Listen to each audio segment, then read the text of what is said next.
troisième tentative aura été la bonne pour Nana Akufo-Addo, le nouveau président du Ghana qui a remporté la présidentielle avec un score de 53,3%, renversant le président sortant, John Dramani Mahama, qui a reconnu sa défaite. Et puis, coup de théâtre en Gambie, dans un brusque revirement, Yaya Jammeh rejette et conteste les résultats des élections, une volte-face qui bouleverse la situation dans le pays. Voilà qui nous conduit dans les couloirs de l'actualité internationale. Mesdames et messieurs, merci de votre fidélité à CamNews 24 et bienvenue à tous. Sur ce plateau pour analyser et commenter ces sujets et bien d'autres, il est déjà installé. Ghislain Kougon, vous êtes consultant, bienvenue. Le plaisir partagé, merci également. Ouvrons cette édition avec l'actualité majeure ces derniers jours sur le continent. Une semaine après avoir accepté sa défaite à la présidentielle du 1er décembre dernier, Yaya Jammeh, dans une volte-face, a finalement annoncé qu'il allait contester les résultats du scrutin devant la Cour suprême. L'annonce a provoqué une vague d'inquiétude dans le pays et a amené la communauté internationale à accentuer la pression sur le président sortant, lui exhortant de quitter le pouvoir. Référons tout cela en images. Revirement de situation en Gambie. Le président sortant Yaya Jammeh rejette les résultats de la dernière élection présidentielle, alors même qu'il les a acceptés il y a quelques jours. À la surprise générale, au lendemain du scrutin, il avait publiquement reconnu sa défaite, alors même que tous les observateurs s'attendaient à ce qu'il s'accroche au pouvoir après 22 ans de règne. Ce vendredi, Yaya Jammeh a donc fait marche arrière, invoquant des erreurs de la commission électorale dont le décompte des voix. Tout comme j'ai loyalement accepté les résultats en croyant que la commission électorale était indépendante, honnête et fiable, je les rejette dans leur totalité, a-t-il déclaré. La présidentielle du 1er décembre a été remportée par Adama Barrow, candidat d'une coalition de l'opposition. Il a obtenu plus de 45% des voix contre 36% Yaya Jammeh. Pour l'heure, il n'a pas réagi au revirement de son rival. En revanche, les États-Unis dénoncent une opération visant à saper le processus électoral et rester au pouvoir de manière illégitime. Ghislain Kougon, c'est un énorme rebondissement. Pourquoi Yaya Jammeh n'a-t-il pas contesté les résultats immédiatement après l'annonce? Je pense que c'est une question qu'il faudrait, ou alors qu'il faudra normalement poser au président sortant Yaya Jammeh pour avoir une réponse aussi claire et puis évidente. Mais on peut tout de même s'interroger sur ce revirement de situation de la part du président sortant. On sait très bien qu'après l'annonce de la victoire du président Adama Barrow, le président sortant a tout fait par devant les médias d'exprimer notamment son amour pour son pays et puis d'accepter sa défaite, ce qui lui a valu des applaudissements, un témoignage aussi de la communauté internationale, notamment de la CEDEAO, qui a apprécié, qui a salué le geste du président Jammeh, estimant tourner la page de 22 ans de règne sans partage. Maintenant, je pense qu'on peut comprendre aujourd'hui la fureur des uns des autres qui ne comprennent pas ce qui se passe. Pourquoi est-ce que Yaya Jammeh a décidé de rebrousser chemin, de revoir sa position?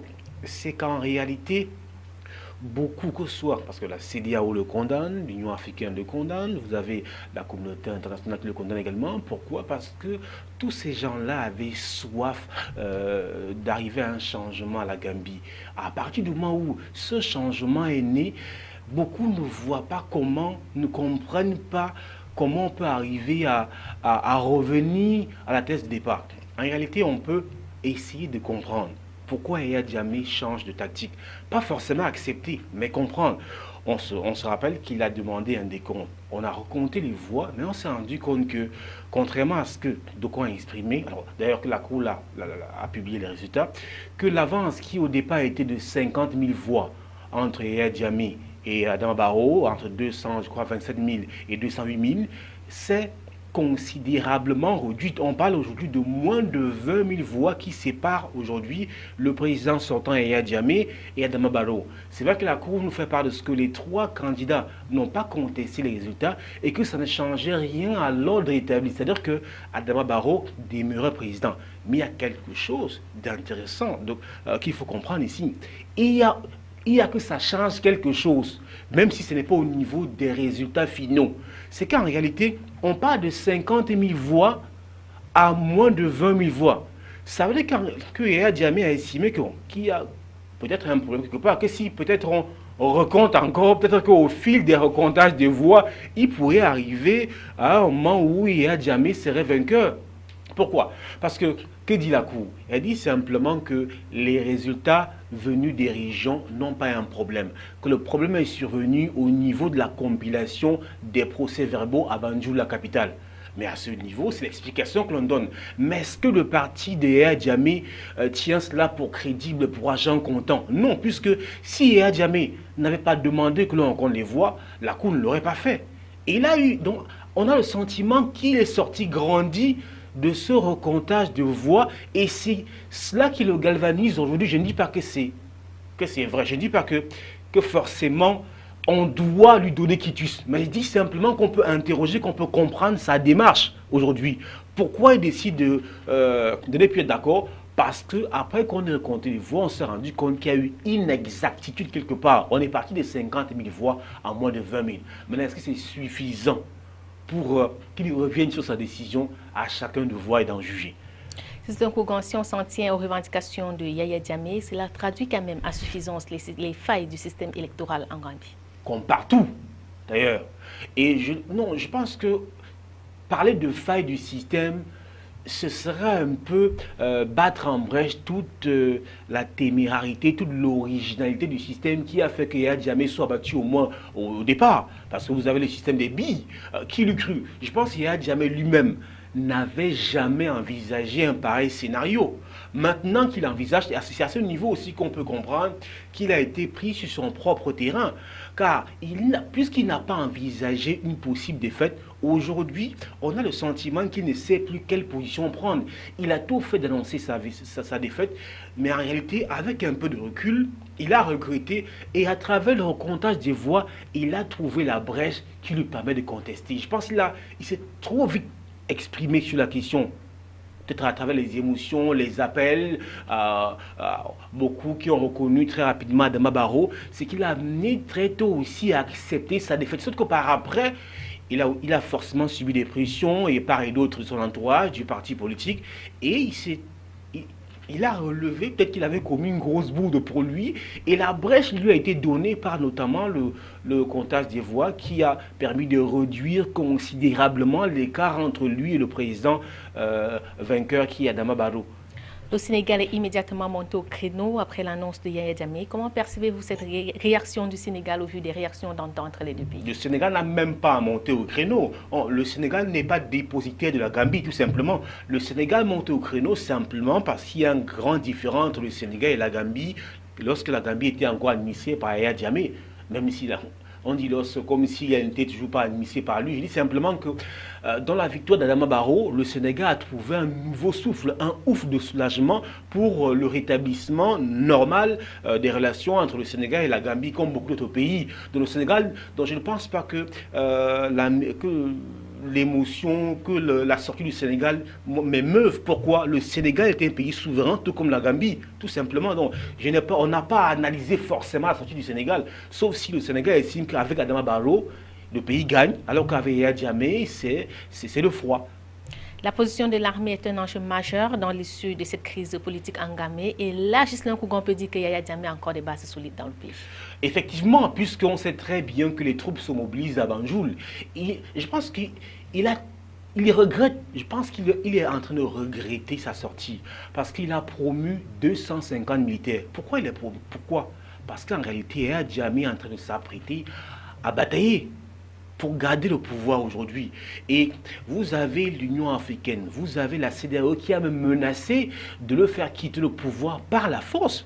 Vous avez les États-Unis, vous avez toute la communauté internationale, en fait, ce qu'on appelle communauté internationale, qui le condamne aujourd'hui, qui demande qu'il quitte le pouvoir, comme quoi le peuple gambien a exprimé son choix, et son choix porte sur Adama Barrow aujourd'hui. Donc, en fait, il se trouve davantage isolé parce que même son chef d'état-major, celui de l'armée, a décidé qu'il travaillera avec Adama Barrow. Donc, Yaya Jammeh se trouve vraiment acculé, mais je ne pense pas qu'il soit aujourd'hui prêt à remettre le pouvoir. Il va sûrement s'accrocher sur ce qu'a révélé le nouveau décompte des voix et encore sur d'autres éléments que l'on attend. Mais je pense que le temps est passé. Il avait 10 jours pour faire recours auprès de la Cour. Hein. C'était jusqu'au 12 décembre. Il ne l'a pas fait. Et voilà. Et je pense aussi qu'il est insinué pour l'Union africaine pour la communauté internationale, pour la CEDEAO, de dire qu'il aurait fallu qu'à partir du moment où il a déjà reconnu sa défaite, il n'a plus à revenir sur ces mots. Mais il faut comprendre, il a reconnu sa défaite avant que l'on ne fasse un nouveau décompte de voix.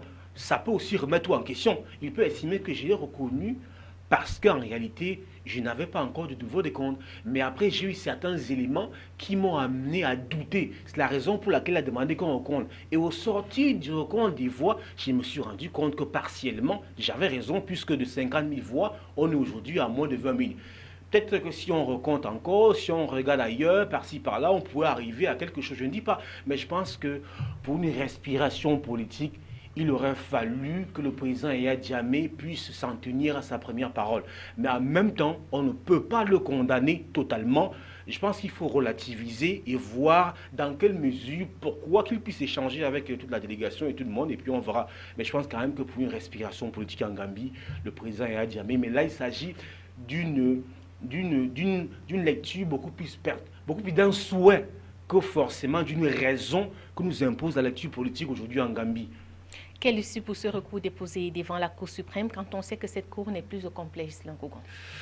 C'est aussi cela la question qui se pose. Donc je pense qu'on va simplement attendre des médiations, des échanges avec les médiateurs. Vous avez la présidente de la CEDEAO, Ellen Johnson, la présidente du Libéria, vous avez le Ghana. D'ailleurs, on a demandé au président ghanéen, le nouveau président ghanéen, d'effectuer le déplacement. Vous voyez, en réalité, on fait comprendre à Yaya Jammeh que voilà quelqu'un qui vient de prendre le pouvoir. C'est-à-dire que voilà un John Dramani Mahama qui a reconnu sa défaite et qui n'est plus revenu sur sa déclaration. Vous aussi, vous avez reconnu votre défaite. Il n'est plus intéressant pour vous de revenir sur votre déclaration. Mais je pense qu'il est intéressant de préciser. Et ça, la communauté internationale ne le dit pas. Il a proclamé sa défaite, il a accepté sa défaite avant les nouveaux résultats à la suite du recomptage des voix par la Cour en Gambie. Et je pense que c'est intéressant quand on veut rétablir la vérité, quand on veut rétablir les faits politiques. Mr. Koukan, vous évoquiez la question tout à l'heure. Aujourd'hui, c'est le fichier électoral qui est pointé du doigt en Gambie. Est-ce que la question n'est pas légion sur le continent africain? On l'a vu récemment au Gabon, avec toujours ce problème de transparence électorale. Effectivement, la question est légion, mais je pense simplement que ce sont des systèmes qui sont encore en train de mûrir. On est dans un processus démocratique. On n'a pas atteint un stade aussi élevé que l'Europe, que l'Occident, même si en Occident, il y a quand même certaines insuffisances. Je pense qu'on est loin du compte, on travaille progressivement. Et le problème, c'est qu'il y a des pesanteurs, parce qu'il y en a certains gourous qui sont au pouvoir depuis longtemps, qui ne veulent pas qu'on évolue, qui justement font main basse sur le système, et cela n'est pas de nature à faciliter la dynamique enclenchée sur le continent en matière de démocratie, de transparence électorale. Dans la suite de cette émission, intéressons-nous au Ghana. Le chef de l'opposition, Nana Akufo-Addo, a remporté l'élection présidentielle avec plus de 53% des voix face au président sortant, John Dramani Mahama. Les deux principaux partis politiques du Ghana, le Parti démocratique national, NDC, et le principal parti de l'opposition, le nouveau parti patriotique, NPP, se sont félicités de la victoire à la présidentielle de Nana Akufo-Addo, qui a battu le président sortant par une large marge, obtenant 53,85% des voix, contre 44,40% pour le président sortant, John Mahama.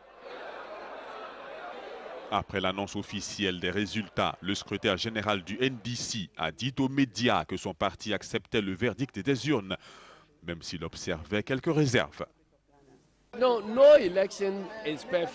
Aucune élection n'est parfaite. Donc, à regarder les résultats, il peut y avoir des préoccupations. Mais je ne pense pas que ce sera suffisant pour changer le verdict. La nation doit aller de l'avant.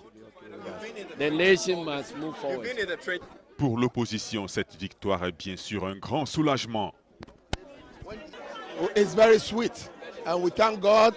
C'est merveilleux et nous remercions Dieu, nous remercions les bonnes personnes du Ghana et nous nous sommes confiés à la décision des électeurs qui ont donné leur approbation massive à Nana Akufo-Addo.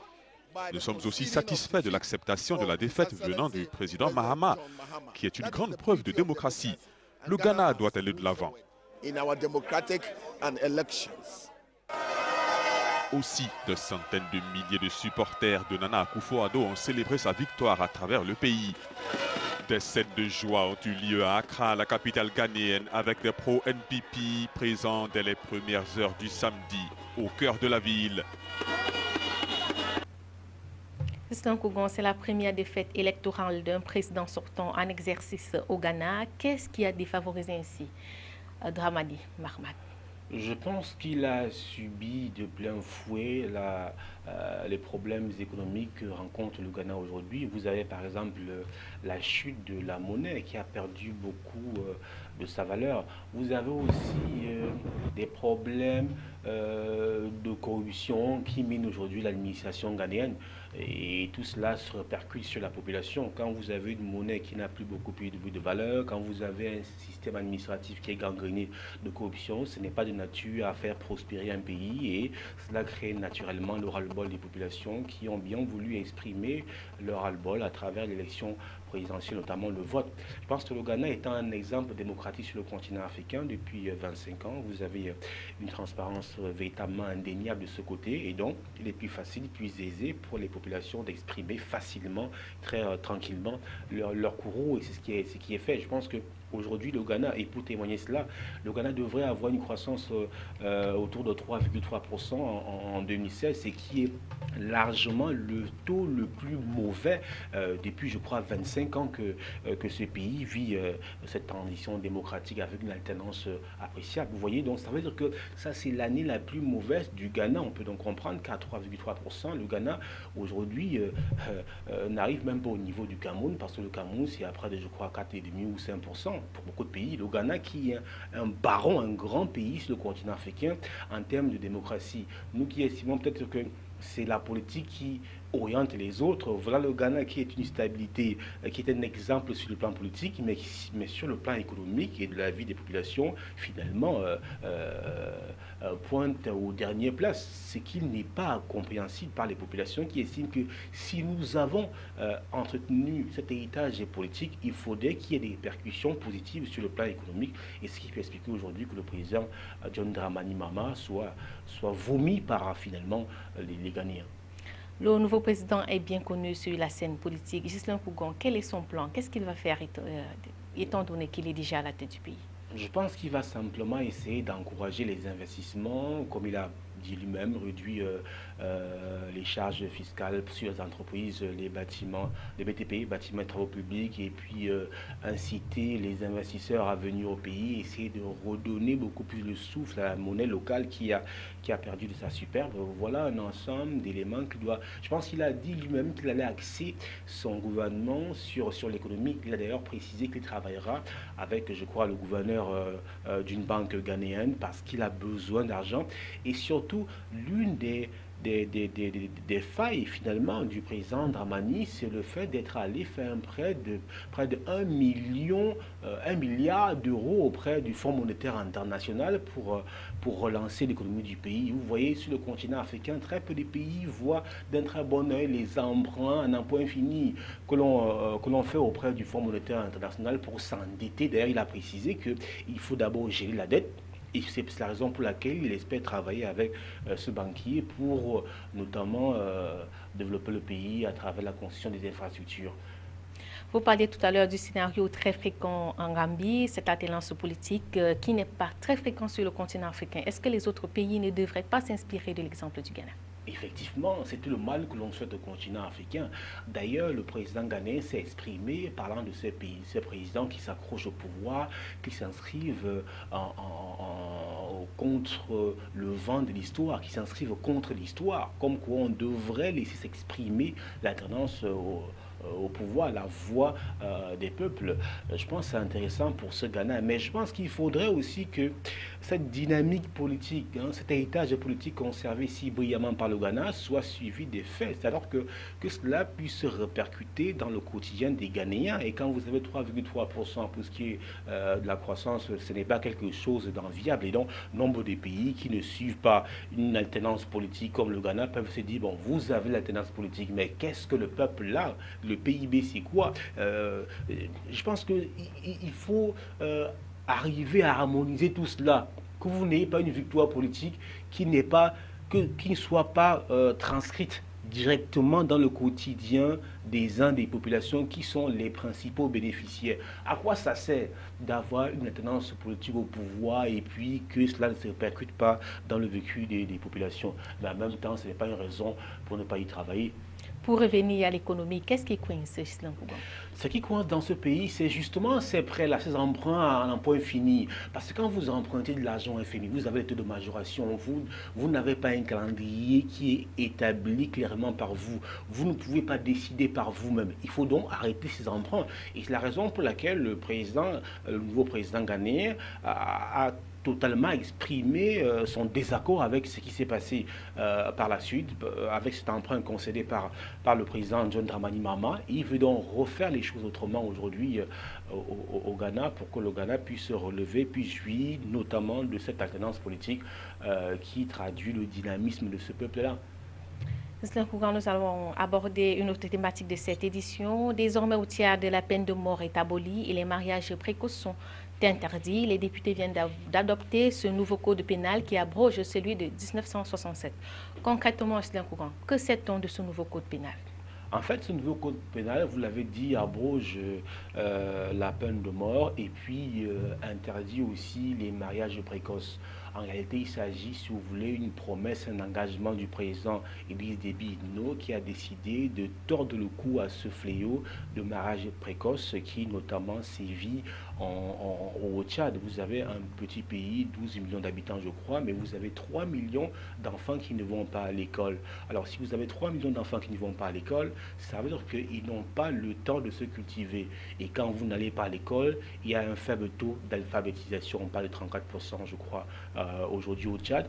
Et quand ces enfants, 3 millions qui ne vont pas à l'école, qu'est-ce qu'ils vont faire demain? Alors très tôt, et les filles parmi ces enfants sont très vite poussées à des mariages comme des bouchers, ce qui n'est pas bien pour une nation qui veut se construire, qui veut devenir aussi un grand pays, pas simplement en Afrique centrale, mais au-delà. Alors, le président Idriss Déby a décidé d'ici 2020 de tordre le cou à ce fléau avec l'appui du fonds de l'UNICEF finalement qui va lui apporter un soutien inconditionnel pour notamment rétablir la dignité de ces filles qui très souvent sont envoyées en mariage contre leur gré. Évidemment, la famille trouve en cela un débouché parce que vous avez une famille d'enfants et les parents qui n'arrivent déjà pas à payer la scolarité, alors les parents sont parfois obligés, contraints d'envoyer les enfants aussi facilement et rapidement au mariage. Et donc, cette nouvelle loi porte de 16 à 18 ans. La majorité, si vous voulez, une fille, pour se marier, doit avoir au moins 18 ans, alors que par le passé, c'était 16 ans, aujourd'hui au Tchad. Donc voilà un ensemble de choses. Et pour ce qui est de la peine de mort, je pense quand même que c'est quelque chose qui avait été aboli depuis longtemps. En fait, la peine de mort a été réintroduite en juillet dernier, 2015. Pourquoi? En juillet, je crois 2016 ou 2015, lorsque le Tchad bataillait contre Boko Haram. Donc c'est Boko Haram qui a fait que l'on puisse réintroduire la peine de mort. D'ailleurs que même jusqu'à maintenant, la peine de mort existe toujours, mais pour ce qui est du terrorisme, en réalité, donc c'est Boko Haram qui a amené le Tchad à revenir sur cela, mais pour ce qui est des civils, pour ce qui est des populations, la peine de mort est supprimée aujourd'hui au Tchad. Le mariage précoce est un véritable fléau qui gangrène les sociétés sur le continent africain. Est-ce qu'il ne serait pas temps de vraiment s'interroger sur les véritables causes de ce fléau? Naturellement, je pense que la véritable cause de ce fléau, c'est le sous-développement, c'est la pauvreté tout simplement. Parce que lorsque vous avez les familles en Afrique, le planning familial n'est pas quelque chose très très bien vu par l'Afrique. L'Afrique a sa logique à elle. L'Afrique estime que un homme qui est riche, c'est un homme qui a beaucoup d'enfants. Et donc, il est difficile pour les familles africaines de comprendre ce que le malthusianisme, par exemple, la limitation de naissance, non. Et donc, je pense que c'est la pauvreté. Quand vous avez 5 ou 6 enfants, il est déjà difficile de les amener à l'école, de les envoyer à l'école. Alors, s'ils ne vont pas à l'école, qu'est-ce qu'ils vont faire? Au Tchad, par exemple, vous avez beaucoup qui sont transformés en commerçants de fortune, qui courent derrière les voitures, qui sont les artères de la capitale N'Djamena pour survivre. On parle, par exemple, de ce que 28% des femmes âgées de 19 à 49 ans au Tchad, par exemple, vont au mariage à l'âge de... quand elles n'ont pas 16 ans. Vous avez 69% âgés de 20 à 49 ans qui vont au mariage avant 18 ans. Ça pose véritablement problème. Il faut donc trouver, je pense que la véritable raison, c'est la pauvreté, c'est l'incapacité des familles à envoyer les enfants à l'école. Vous avez le Tchad, par exemple, puisqu'on parle du Tchad, on parle de près de 20% de taux de réussite au baccalauréat, pour 77 000 personnes qui sont, 77 000 élèves dans ce système, avec 20% à niveau rattrapage. Vous vous souvenez très bien, au Cameroun, il y avait certains élèves qui étaient faibles, qui préfèrent aller faire le bac tchadien, que l'on connaît, un bac beaucoup plus facile. Il faut relever le niveau de l'éducation, et cela passe d'abord par la pauvreté, mais l'éducation, que l'on puisse faire même l'éducation pour tous, que l'on puisse mettre sur pied une planification stratégique dans le pays pour ce qui est d'éducation, éducation pour tous. On peut estimer qu'un enfant qui naît de 3 à peut-être 12 ans, l'école est gratuite pour les jeunes filles, parce que c'est beaucoup plus les jeunes filles qui sont concernées. Alors si on estime que de 3 à 10 ou 12 ans, les jeunes filles iront à l'école gratuitement, ça peut alléger la tâche, mais je pense qu'il faut travailler en profondeur. Et Idriss Déby gagnerait à ne pas toujours mobiliser les fonds pour les armes, puisque lui, il a totalement axé le Tchad comme un guerrier, comme un pays qui est là pour défendre la guerre. Il gagnerait à réinvestir aussi dans le budget de l'éducation pour sortir de là, parce que le budget de l'armée au Tchad, c'est au moins 8 fois, c'est très costaud. Je me rappelle encore qu'en 2004, il avait multiplié le budget de l'armée par 8. Pour sortir de cette édition, nous allons nous intéresser à la Syrie. Bachar al-Assad a de nouveau de contrôle d'Alep. Le président s'est félicité de cette victoire. Comment c'est arrivé? Je pense que ça m'est arrivé parce que le pouvoir de Bachar al-Assad a continué à pilonner, à travailler, à chasser les rebelles de cette ville stratégique qui est Alep. Et puis les rebelles ont fini par se fatiguer. Et voilà, ce sont les rebelles qui ont demandé justement la signature de l'accord, parce que c'était plus fort que les rebelles ont demandé. Et puis il y a eu une signature d'accord. Certains rebelles ont dit rentrer pour revenir. Mais voilà, Alep est aujourd'hui une ville prise par le pouvoir en place, et cela légitime davantage Bachar al-Assad avec la Russie qui a continué à contrôler ces voitures qui transportaient les populations, les civils qui partaient d'Alep. Je pense quand même qu'il faut qu'on arrive à trouver une solution définitive à la crise syrienne, que les uns et les autres arrêtent de camper sur leur position, que l'on puisse aller à une élection qui n'est que la seule voie de sortie de crise, que l'on organise une élection présidentielle en Syrie avec Bachar al-Assad, quitte au peuple syrien maintenant de dire si oui ou non le peuple veut encore reconduire Bachar al-Assad. On ne peut pas aller dans une élection présidentielle en disant qu'on va écarter Bachar al-Assad, comme le dit à chaque jour les États-Unis, la France et puis leurs alliés, puisque c'est une logique qui ne prospère pas. Qu'est-ce qu'il faut faire? Il faut continuer dans le bras de fer et puis tuer les civils. Je pense qu'il faut qu'on arrête et qu'on revienne dans le meilleur sentiment, qu'on limite la saignée, qu'on aille vers une sortie de crise en organisant une élection présidentielle avec toutes les parties prenantes. Maintenant, quitte au peuple syrien de voter soit pour Bachar, soit contre Bachar. Quand cela fait quand même 3 ans que plus de 3 ans que ça dure en Syrie, on a eu des pillages, le pays est détruit. Si on arrive à trouver un moyen pour une sortie de crise, qui va payer la note? Je pense que de la même manière, aujourd'hui, qui paye la note? Il y a les communautés, la communauté internationale doit bien cotiser comme elle le fait pour alimenter, je sais pas moi, les rebelles, comme on parle de rebelles modérés ou on parle de l'opposition. Encore qu'il est difficile de faire une clarification, une distinction claire entre ceux qu'ils appellent rebelles et ceux qu'ils appellent opposants. Ils sont mélangés, permettez-moi l'expression. D'ailleurs, je pense qu'il y a aussi un revirement, c'est qu'aujourd'hui, l'Égypte, pour beaucoup, est du côté de Bachar al-Assad, alors que hier, ce n'était pas le cas. Ça veut dire que finalement, l'Égypte comprend qu'à un moment donné, les rebelles, l'opposition ne jouent pas franc jeu. Je pense qu'il faut qu'on cotise. Il y a une conférence qu'on organise, des donateurs, on peut organiser une conférence. Je pense que si on veut aller dans cette solution-là, dans cette voie d'élection présidentielle, la Russie est capable de financer l'élection aujourd'hui en Syrie. La France, qui dit aider tout le monde, doit le faire. Les Nations Unies, l'ONU est là pour cela et on organise une conférence et puis on va trouver les moyens pour sortir de crise. C'est aussi facile que ça. Et voilà, Asselin Rougon, c'est tout pour cette édition. Merci une fois de plus pour cette précieuse contribution. Le plaisir partagé, merci également. À vous, mesdames et messieurs, merci pour votre confiance renouvelée à CAB News 24. Restez sur la meilleure des chaînes.